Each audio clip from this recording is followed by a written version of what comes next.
UP लोक सेवा आयोग से जुड़े आप सभी प्रतिभागियों का, प्रतियोगियों का डीपीआईएस में स्वागत है मित्रों। और आप जो प्रयागम आईएएस डीपीआईएस के साथ देख रहे हैं यूपी लोक सेवा आयोग से संबंधित कुछ खास बातें, खास निर्णय और एक महत्वपूर्ण मुद्दे पर भी आज हम चर्चा करेंगे। यूपी लोक सेवा आयोग ने जो सुधार शुरू किए हैं उसमें पहला महत्वपूर्ण सुधार ओएमआर की दिशा में किया जा रहा है। ये भी एक महत्वपूर्ण कदम है।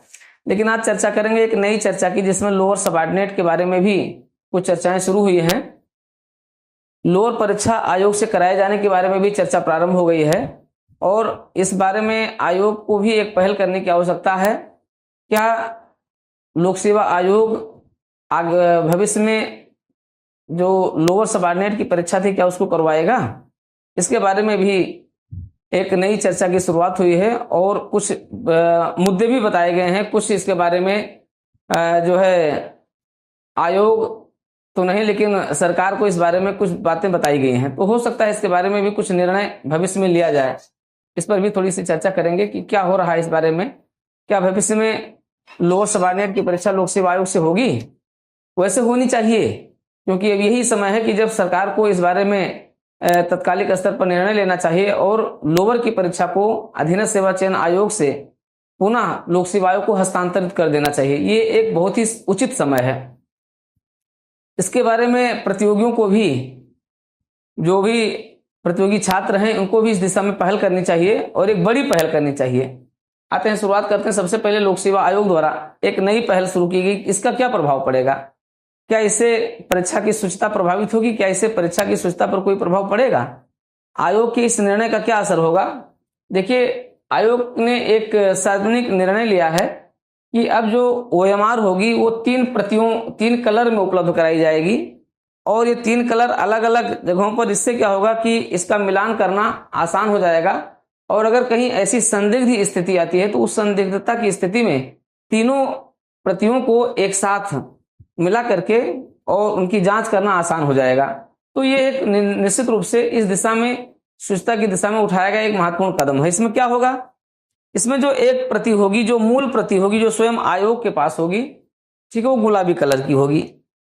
एक मूल प्रति जो आयोग के पास होगी, जो होगी वो गुलाबी कलर की होगी। दूसरी प्रति होगी जो स्टूडेंट के प्रति कही जाएगी, ये नीली कलर की होगी, जो स्टूडेंट के पास जाएगी। स्टूडेंट इसमें भरेंगे, अपना गोला जो है काला करेंगे और वो उनके पास चली जाएगी। एक प्रति होगी जो संरक्षित होगी और ये संरक्षित होगी, इसको ट्रेजरी में संरक्षित करने की बात चल रही है कि इसको ट्रेजरी में संरक्षित किया जाएगा, जिससे कि कभी भी अगर ऐसा कुछ मामला होता है तो उसको मैच कराया जा सके। इन तीनों प्रतियों में एक साथ मैच करा लिया जाएगा, तो जो डाउट्स होंगे वो डाउट्स दूर हो जाएंगे। तो इस दिशा में एक महत्वपूर्ण कदम है। कई परीक्षाओं के लिए, कई परीक्षाओं में ये चीजें लागू भी होती रही हैं और इसका बड़ा फायदा भी मिला है, क्योंकि जो डाउट होने की स्थिति में तीनों प्रतियों का एक साथ मिलाना और मिला करके और उस कमी को दूर कर लेना एक आसान हो जाता है। तो निश्चित रूप से यह एक कदम है। हाँ, इसको छोटा कदम भी कहा जा सकता है, लेकिन पारदर्शिता की दृष्टि से ये बहुत अच्छी पहल है। तो निश्चित रूप से इसका एक प्रभाव, सकारात्मक प्रभाव पड़ेगा और इसकी शुरुआत भी 30 जून की परीक्षा से ही हो रही है, अर्थात जो नगर नियोजक की परीक्षा उसी से इसकी शुरुआत भी हो जाएगी। तो आगे आने वाली यूपीपीसीएस में और समीक्षा अधिकारी में और अन्य जितने भी आयोग की परीक्षाएं होंगी, जिसमें भी वस्तुनिष्ठ परीक्षाएं होंगी, जिसमें आपका प्रीलिम्स एग्जाम होगा, जो मल्टीपल चॉइस क्वेश्चन आएंगे, उसमें सभी परीक्षाओं में अब इन 3 कलर में ओएमआर को जो है स्टूडेंट को उपलब्ध कराया जाएगा, 3 प्रतियों में दिया जाएगा और तीनों प्रतियों को अलग अलग तरीके से संरक्षित किया जाएगा। ठीक है, किसी को कोई डाउट्स होता है तो वो अपनी प्रति के बारे में या किसी और के बारे में, या कोई ऐसी स्थिति आती है तो तीनों के में मैचिंग करा करके सारे डाउट्स को दूर कर लिया जाएगा। इससे जो आरोप प्रत्यारोप होंगे, आरोप प्रत्यारोप को दूर करने में, उसका समाधान करने में आसानी मिल जाएगी। तो निश्चित रूप से लोक सेवा आयोग में लागू किए गए परीक्षा प्रणाली की शुचिता और सुधार की दिशा में एक महत्वपूर्ण कदम है। इसका बड़ा प्रभाव, सकारात्मक प्रभाव पड़ सकता है। मित्रों, लोक सेवा आयोग की परीक्षाएं निश्चित रूप से बड़ी चार्मफुल होती हैं और इस परीक्षाओं में एक हुआ करती थी, जो बीते दिनों की बात हो गई है, लोअर सबऑर्डिनेट हुआ करता था, जो यूपी लोक सेवा आयोग का दूसरा सबसे बड़ा चार्मफुल जो है एग्जाम होता था। और जो पीसीएस से रिटायर्ड हो जाते थे, रिटायर का मतलब जिनका पीसीएस में नहीं हो पाता था प्रीलिम्स मेंस दे, उनको कहीं ना कहीं लोअर सबऑर्डिनेट जो अपने में एडजस्ट कर लेता था। एक बड़ी खेप जो होती थी स्टूडेंट्स की, वो पीसीएस से छन करके फिल्टर हो करके और लोअर सबऑर्डिनेट में एडजस्ट हो जाती थी। लेकिन सरकार की कुछ गलत नीतियों के कारण ये लोक सेवा आयोग से ये चला गया उत्तर प्रदेश अधीनस्थ सेवा चयन आयोग में चला गया, और इससे बहुत बड़ा खामियाजा भुगतना पड़ा है। पिछले 6-7 सालों में स्टूडेंट्स को भुगतना पड़ा है, क्योंकि 2015 से फिर इसमें कोई वैकेंसी आई नहीं, और समझ लीजिए कि इससे का बहुत बड़ा खामियाजा स्टूडेंट को भुगतना पड़ा है। इस दिशा में एक नई पहल शुरू हुई है, एक नए विचार की शुरुआत हुई है कि अधीनस्थ सेवा चयन आयोग से लोअर सबऑर्डिनेट की परीक्षा को उत्तर प्रदेश लोक सेवा आयोग को पुनः दिया जाए। लेकिन इसके बारे में एक बड़े निर्णय की जरूरत होगी, और इसमें पहल स्वयं लोक सेवा आयोग को करना होगा। अगर लोक सेवा आयोग स्वयं इस दिशा में पहल करता है और ये बातें सरकार तक एक बड़े मंच के माध्यम से उपलब्ध कराई जाती है, तो इस दिशा में तेजी आ सकती है, और एक बड़ी संख्या जो स्टूडेंट की होगी, जो बड़ी खेप होगी एक तरीके से समझ लीजिए। क्योंकि अधीनस्थ सेवा चयन आयोग में जो मैथ्स, रीजनिंग और उसके जो पाठ्यक्रम होते हैं, वो पाठ्यक्रम केवल वनडे टाइप में होते हैं, और इस परीक्षा में वनडे नहीं बल्कि इसमें पीसीएस के अभ्यर्थी शामिल होते हैं। पीसीएस के अभ्यर्थी जो अपने ज्ञान में, अपने बौद्धिकता में कहीं ना कहीं उनसे अधिक तेज होते हैं, तीव्र होते हैं, प्रखर होते हैं। तो उस प्रखरता को अधीनस्थ सेवा चयन आयोग में नहीं निखारा जा सकता है। उस प्रखरता को केवल लोअर सबऑर्डिनेट की परीक्षा के माध्यम से लोक सेवा आयोग में ही परखा जा सकता है, जांच किया जा सकता है, मूल्यांकन किया जा सकता है। तो अगर इस दिशा में पहल किया जाए तो निश्चित रूप से बहुत बेहतरीन होगा, और ये इस समय का सबसे सही समय है कि इस दिशा में सभी को एक नई पहल करनी चाहिए, और स्वयं सरकार से भी इस बारे में लगातार पत्राचार करते हुए और दबाव बनाते हुए आयोग की भी, लोक सेवा आयोग की भी इसमें सहमति प्राप्त करते हुए, और इस दिशा में एक बड़ा कदम उठाया जाना चाहिए। और अपेक्षा भी करते हैं और कि जो मूर्धन्य व्यक्ति हैं वो इस दिशा में आगे आएंगे और एक बौद्धिक मंच के माध्यम से इसको लाने का प्रयास करेंगे। इस दिशा में प्रयास भी किया जाएगा, और इस दिशा में एक चर्चा प्रारंभ हुई है, और ये चर्चा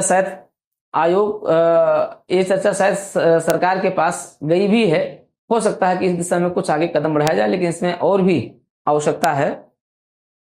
तो ये भी एक कहा जा सकता है, इस दिशा में प्रयास किया जा सकता है। फिलहाल लोक सेवा आयोग अपने सुधार के क्रम में जारी है। परीक्षाओं का दौर प्रारंभ हो रहा है, और परीक्षाओं का एक नया जो क्रम होगा, उस क्रम में समझ लीजिए कि अब जुलाई से लेकर के और दिसंबर तक परीक्षाएं लगातार होती रहेंगी। इसमें मुख्य परीक्षाएं आपकी जो सबसे महत्वपूर्ण परीक्षा है वो आपकी अक्टूबर और दिसंबर में है। इन दोनों परीक्षाओं के लिए आपको अभी से बिल्कुल लग जाना है, और विशेष तौर पर यूपीपीसीएस के लिए, यूपीपीसीएस जो सबसे बड़ी परीक्षा है, जो मार्च में ही प्रस्तावित थी और उस पर ग्रहण लग गया और अब वो अक्टूबर में होने जा रही है। इसके लिए आप सभी अभ्यर्थी इस दिशा में निरंतर प्रयासरत हैं, और इस दिशा में टेस्ट सीरीज के माध्यम से भी, और इसमें एक नवीनता के साथ भी हम लोग इसका एक नया कार्यक्रम शुरू कर दिए हैं। उस कार्यक्रम के साथ भी आपकी भागीदारी जुड़ जाती है तो बहुत ही अच्छा होगा, शानदार होगा, और उस भागीदारी को भी आप आगे बढ़ाने का प्रयास करें। और आयोग में लाए जा रहे इन सुधारों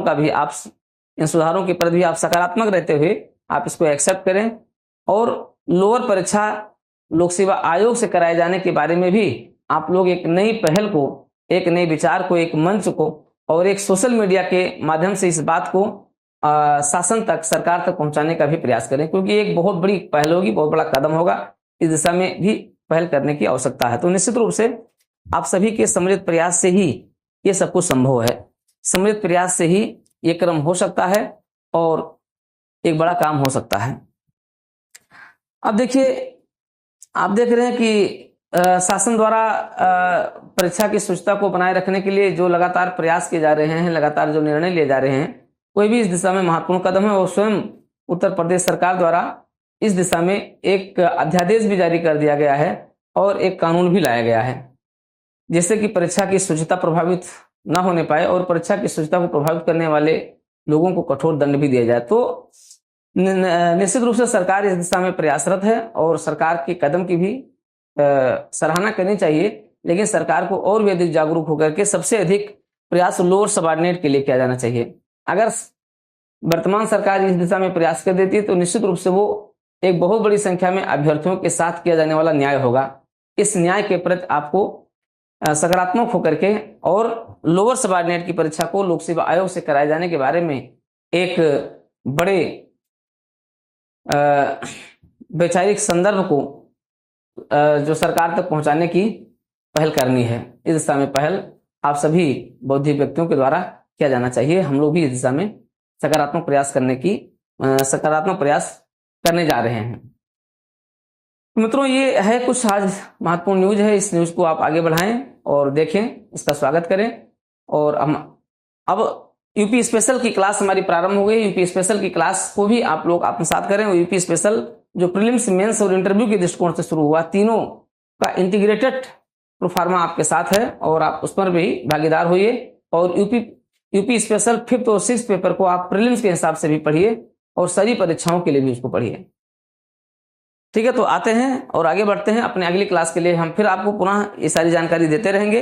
आप जुड़े रहिए डीपीआईएस के साथ, देवप्रयागम के साथ। डीपीआईएस यूट्यूब चैनल को आप सब्सक्राइब जरूर कीजिए और सब्सक्राइब करके आप देखेंगे कि डीपीआईएस के माध्यम से आपको सारी जो भी जानकारी लोक सेवा आयोग की सबसे सटीक और सबसे एनालिटिकल जानकारी आपको मिलती है। साथ ही साथ आपके अध्ययन के क्रम में भी आपको स्टडी मटेरियल के संबंध में भी आपको इस यूट्यूब चैनल पर बेहतरीन जानकारी आपको यूपीपीसीएस के बारे में मिलती रहेगी। तो आइए मित्रों, जुड़े रहिए डीपीआईएस के साथ, देवप्रयागम के साथ।